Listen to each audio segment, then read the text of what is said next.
I'm going to be talking about what happens if you die in space. And particularly because in movies and stuff, when you die in space, like, you pop and explode, which is inaccurate.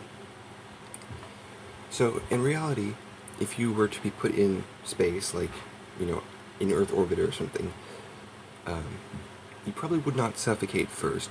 You'd probably freeze or burn to death first, because if you're in the direct sunlight, there's nothing, to make that sunlight less intense, like clouds between you and it. So you're just going to be baked by radiation, which could kill you pretty quickly.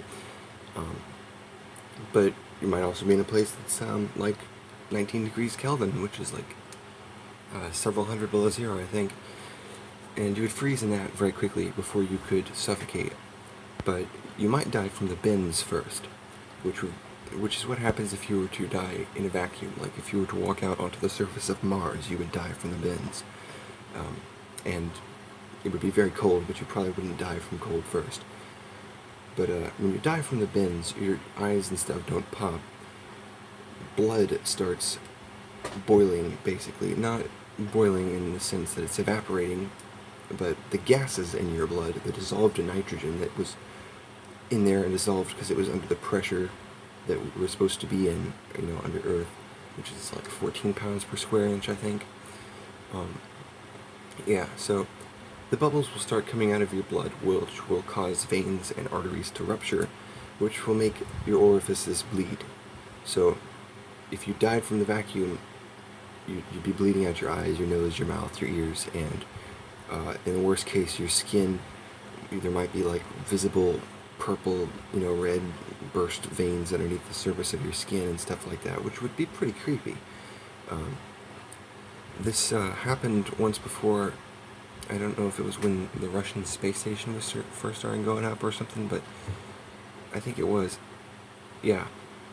There was like a Russian space station, and like there was 3 guys, I think, that went up, and when they came down, they were in a little triangle-shaped pod, and the valve that disconnected them from the space station and kept their air in and pressure, it broke and burst, which basically means that all of the gas that was in their chamber flushed out the moment that it disconnected and started descending towards the Earth.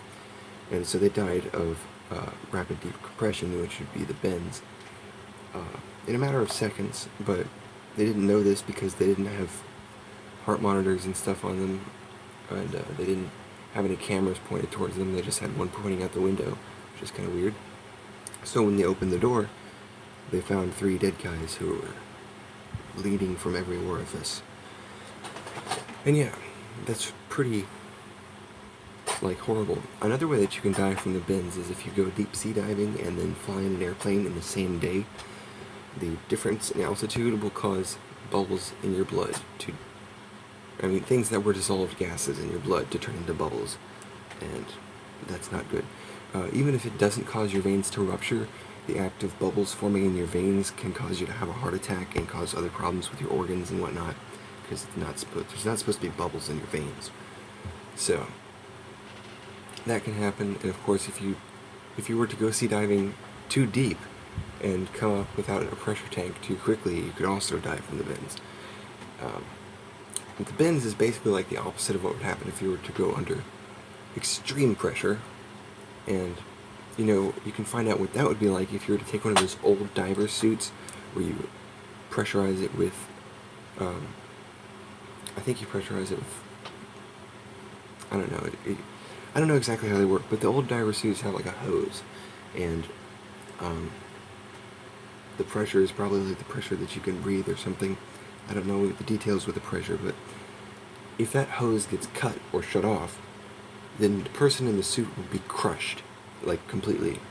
And that's what would happen if you were to, go into a pod into Jupiter where you could maintain your atmospheric pressure and then just jump out of it after you go really deep into Jupiter.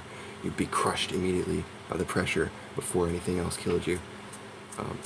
And then you'd probably be killed secondly by rocks and stuff in the wind hitting you. Yeah.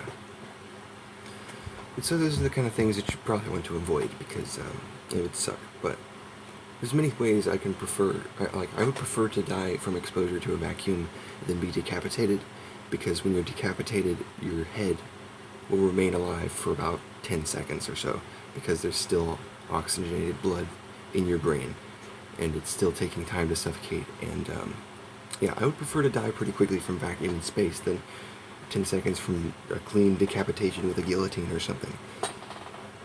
But yeah, and there's many other awful ways to die that I would prefer to die in space instead.